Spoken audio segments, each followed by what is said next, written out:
نبی کو ان پڑھ کہنے والوں، نبی کو امی کہنے والوں، نبی کو بغیر پڑھا لکھا کہنے والوں، یہ آج کل کے جاہل مولوی اپنی کتابوں میں لکھ رہے ہیں کہ نبی کو پڑھنا لکھنا نہیں آتا تھا، معاذ اللہ نبی تو امی تھے، پڑھے لکھے نہیں تھے۔ ارے میں کہتا ہوں نبی وہاں سے پڑھ کے آئے تھے جہاں تمہارا گمان اور تمہاری سوچ بھی نہیں پہنچ سکتی۔ اللہ اکبر، تم نبی کے علم کے بارے میں کہاں بات کر رہے ہو؟ آؤ تمہیں پرندوں کے علم کے بارے میں بتاتا ہوں، پہلے اس کا جواب دے دو پھر نبی کے علم تک پہنچنا۔ اللہ اکبر۔ قاضی ثناء اللہ پانی پتی رحمت اللہ تعالی علیہ سورہ فیل کے بارے میں فرماتے ہیں، جس کی روایت وہ عبداللہ بن مسعود رضی اللہ تعالیٰ عنہ سے لائے، فرمایا کہ جب ابابیل اپنے گھروں سے نکلے تب ان کے پاس پتھر نہیں تھے۔ یاد ہے آپ کو ابابیل کون ہے؟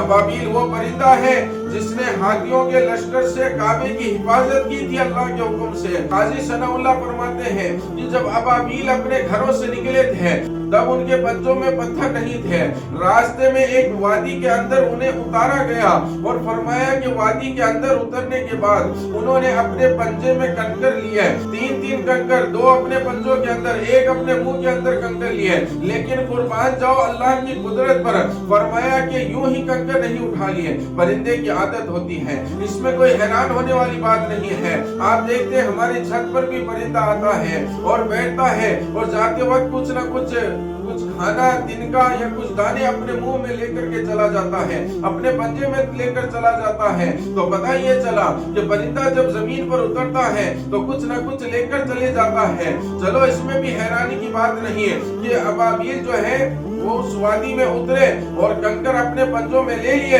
لیکن اللہ اکبر، میرے رب کی شان دیکھیے۔ اللہ اکبر، تم نبی کے علم کی بات کرتے ہو، پہلے ابابیل کے علم کے بارے میں مجھے بتاؤ۔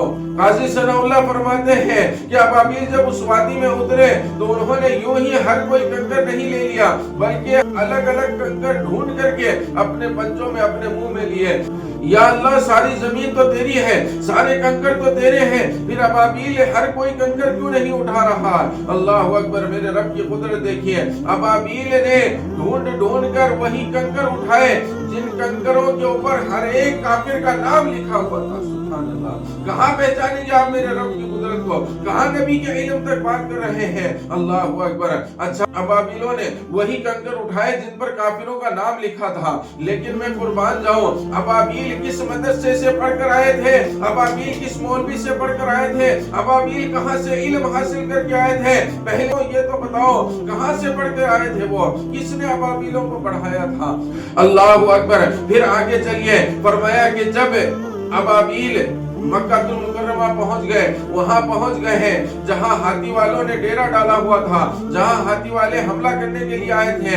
اللہ اکبر۔ اب بتائیے، ابابیل ہے، ابابیل ہاتھیوں کے لشکر کے اوپر آ گیا، لیکن ہر ایک کنکر پر ہر ایک کافر کا نام لکھا ہوا ہے، لیکن اب ابابیل کو کیسے پتا کہ وہ کافر کہاں پر ہے، کس پوزیشن پر کھڑا ہے، ٹارگٹ ہمیں کیسے سیٹ کرنا ہے؟ لیکن قربان جاؤ رب کی قدرت پر، فرمایا کہ ابابیلوں نے کافروں پر کنکر برسائے، اور وہ کنکر ایسے برسے کہ جس کا نام جس کنکر پر لکھا تھا وہ اس کے سر پر جا کر گرا اور وہ بیچ سے چیرتا ہوا چلا گیا اور اس کے دھڑ کے دو حصے ہو گئے۔ اللہ اکبر۔ مجھے بتاؤ، ابابیلوں کو کس نے بتایا کہ تیرے اس کنکر پر جس کافر کا نام لکھا ہے وہ اس پوزیشن پر کھڑا ہے، یہاں پر کھڑا ہے؟ ارے سب بتانے والی ذات میرے رب کی ہے۔ جب ابابیلوں کے پاس اتنا علم ہے کہ وہ پڑھے کافروں کے نام پڑھ کر کنکر اٹھا سکتے ہیں اور انہی کو ٹارگٹ کر کے انہی کو مار سکتے ہیں، جب ابابیلوں کے علم کا یہ عالم ہے تو رحمت للعالمین کے علم کا عالم کیا ہوگا؟